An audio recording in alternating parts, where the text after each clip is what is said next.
खिरोड़ी लाल या फिर सिस्टम का लाल, कौन करेगा आरएस को पोस्टपोन करवाने का कमाल। आज हमारा टॉपिक यही है चर्चा का।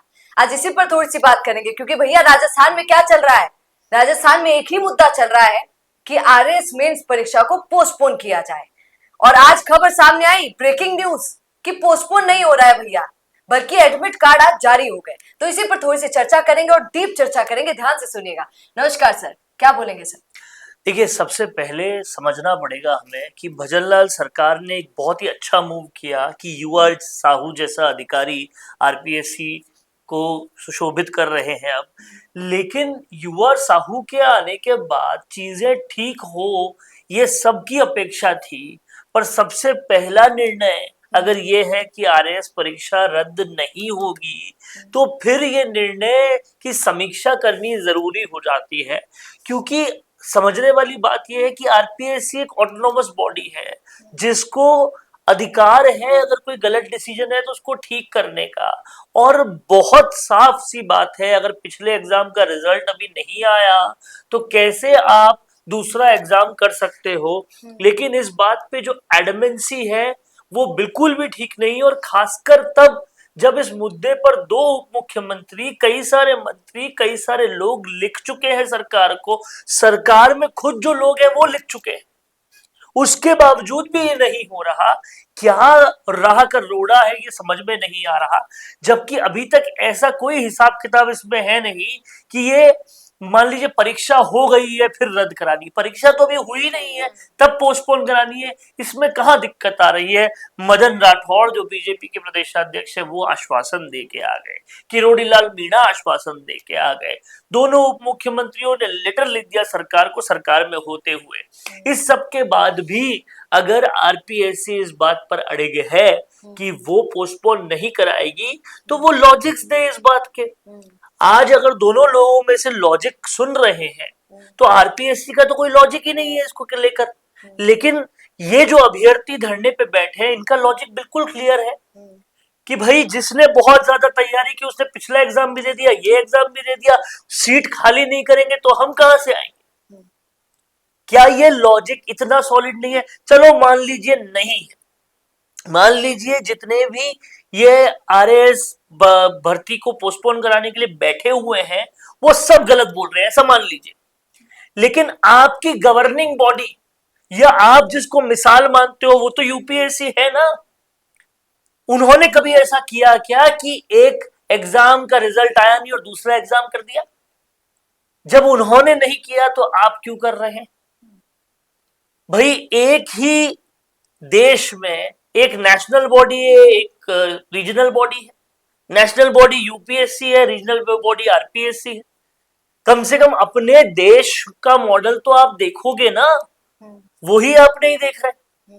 तो यहां आरएएस अभ्यर्थियों के पास बहुत तगड़ा सॉलिड लॉजिक भी है, रीजन भी है, लेकिन मुझे कोई रीजन नजर नहीं आता कि आरपीएससी इसको मान क्यों नहीं रही। चलिए मान लीजिए आप एसआई भर्ती को रद्द नहीं करने के पीछे अगर ये लॉजिक देते हैं कि कई सारे अभ्यर्थी का एज पार हो जाएगा, जो ईमानदारी से बैठे थे उनका एज पार हो जाएगा, वो बन ही नहीं पाएंगे कांस्टेबल, यहां लॉजिक ठीक लगता है ये।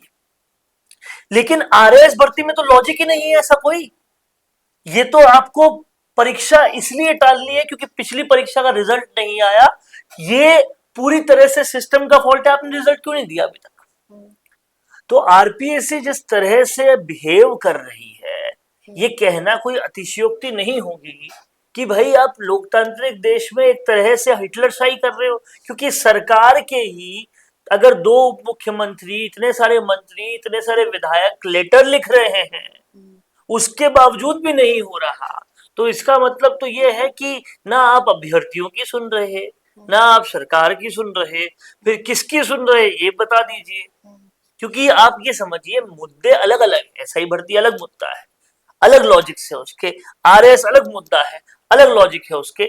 आपको अगर ये लगता है कि जो लॉजिक अभ्यर्थी दे रहे हैं वो गलत है, मान लीजिए, तो बीजेपी प्रदेशाध्यक्ष जाके आश्वासन दे रहे हैं, वो भी तो कोई बेसिस पे आश्वासन दे रहे होंगे किरोड़ी लाल मीणा कह रहे हैं कि मैं करवा दूंगा, कोई बेसिस पे कह रहे होंगे, या उप मुख्यमंत्री लिख रहे हैं कि कोई तो लॉजिक उनका भी रहा होगा, उनके पास भी इतने सारे अधिकारी हैं, कहीं से तो उन्होंने भी सलाह मशवरा किया होगा।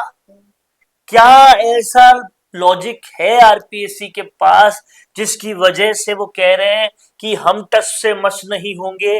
वो लॉजिक ही बता दे, कुछ तो बताए, लेकिन यहां वो कुछ भी नहीं बता रहे। और ये एडमेंसी जो है वो कहीं ना कहीं राजस्थान में जो तैयारी कर रहा युवक है, सरकारी परीक्षाओं में की तैयारी जो कर रहा है, उसके मन में खटास डालती है। आप ये समझिए कि आज जो भी आदमी तैयारी कर रहा है सरकारी परीक्षाओं की, आपको पता है उसके दिमाग में क्या चल रहा है? उसके दिमाग में ये चल रहा है कि मुझे इस परीक्षा को उत्तीर्ण करके नौकरी लगने में उतना समय लगेगा जितना एक डॉक्टर को पढ़ाई करने में लगता है, 6-7 साल। क्योंकि मैं पढ़ूंगा, एग्जाम दूंगा, उसके बाद या तो पेपर लीक हो जाएगा या कोई धरना हो जाएगा, उसके बाद कोर्ट में जाना पड़ेगा। ये सारा टाइम आजकल अभ्यर्थी कैलकुलेट करने लगे हैं। आप सोचिए ये कितनी बड़ी विडंबना है कि लोग अपनी पढ़ाई के टेन्योर में कोर्ट केस, धरने, इन सब का टाइम कैलकुलेट करते हैं। और ये हो रहा है राजस्थान में।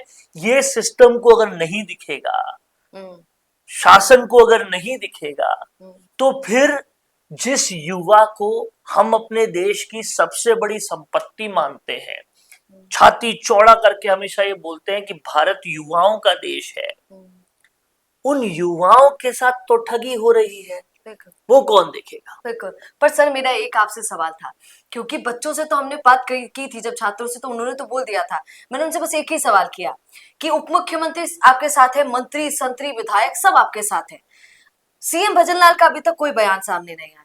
तो मैंने उनसे ये सवाल किया कि आपको क्या लगता है कौन है जो सीएम को रोक रहा है? देखिए आपको एक बात समझनी पड़ेगी, यहाँ सीएम भजनलाल जी को जवाब देने की जरूरत क्या है? व्यवस्था को समझिए, व्यवस्था आरपीएससी की है। आरपीएससी एक ऑटोनोमस बॉडी है।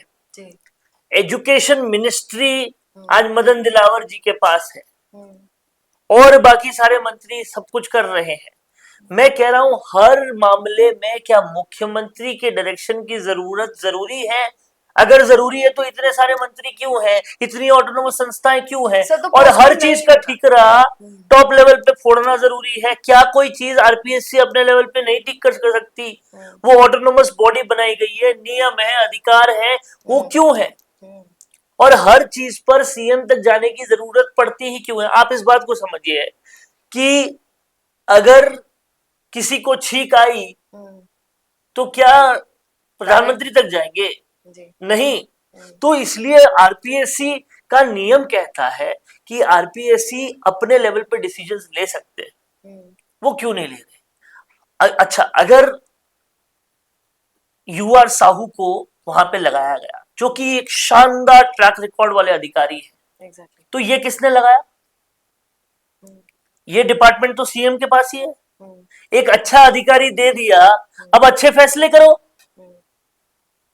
या फिर उंगली पकड़ के कराई जाएगी, ये समझना पड़ेगा। तो सीएम भजनलाल ने अपने लेवल पे बहुत सही किया है। तो सर बहुत अजीब बात है, कल तक जो यूआर साहू कह रहे थे कि नो कमेंट्स, भैया मैं कोई कमेंट नहीं कर सकता हूँ, क्यों? क्योंकि मैं अभी बना हूँ, मुझे पूरी डिटेल में नहीं पता। और छात्रों ने तो बोला मैम हम बता देंगे, 3 घंटे दीजिए हमें, बस 3 क्या 15 मिनट बताइए, हम उनको पूरा डिटेल दे देंगे कि क्या है आरएस मींस परीक्षा। तो आप बताइए अब कि क्या माजरा क्या है, क्योंकि उन्होंने तो बोल दिया था यूआर साहू के नो कमेंट्स। मैंने आपको पहले ही बताया कि माजरा क्या है, ये लॉजिक दे आरपीएससी, उनका लॉजिक अभी तक दिया ही नहीं गया। देखिए अभ्यर्थी बैठे हैं, उन्होंने अपने लॉजिक्स दे दिए, डिप्यूटी सीएम ने चिट्ठी भेजी, उन्होंने अपने लॉजिक्स दे दिए, किरोड़ी लाल मीणा वहां मिलने आए, उन्होंने अपने लॉजिक्स दे दिए।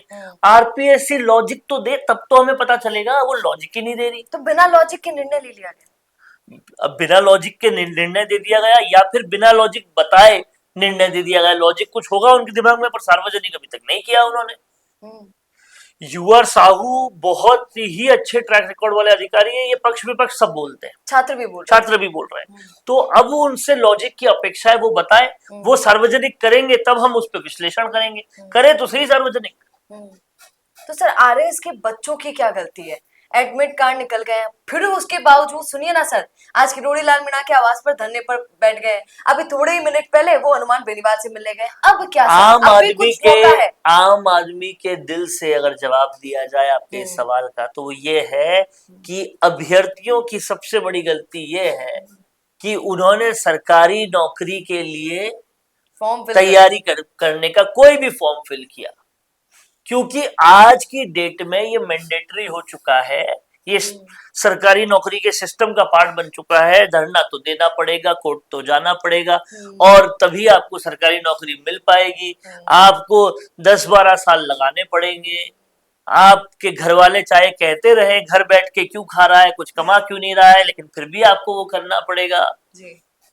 तो गलती अगर आप पूछने पर आएंगी तो गलती आम लोगों का दिल तो यही मानता है कि यही गलती है, क्योंकि बाकी चीजें तो ठीक हो नहीं रही। तो सर अभी भी बताइए, अभी भी क्या चांस है? क्योंकि कल आपने खुद कहा था कि हो सकता है पोस्टपोन, पर नहीं हुआ आज। देखिए, आप तो समझिए कि सबसे आसान इसी को पोस्टपोन करना है, क्योंकि इसका ना तो अभी तक एग्जाम हुआ है, एडमिट कार्ड तो हो गए ना सर जारी आज।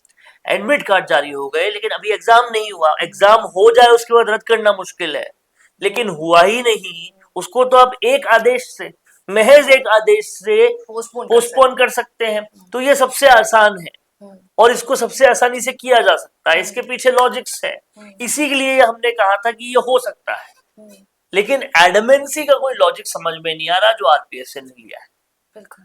अच्छा, अब ये देखने वाली बात होगी, क्योंकि आरएस के मेंस की परीक्षा के जो बच्चे हैं सर, अभी तक हार नहीं मानी है उन लोगों ने। कह रहे हैं कि अभी भी मैडम पोस्टपोन हो सकता है, तो देखना ये होगा कि क्या पोस्टपोन होता है या नहीं। पर आप ऐसे ही बने रहिएगा द फैक्ट इंडिया के साथ। नमस्कार।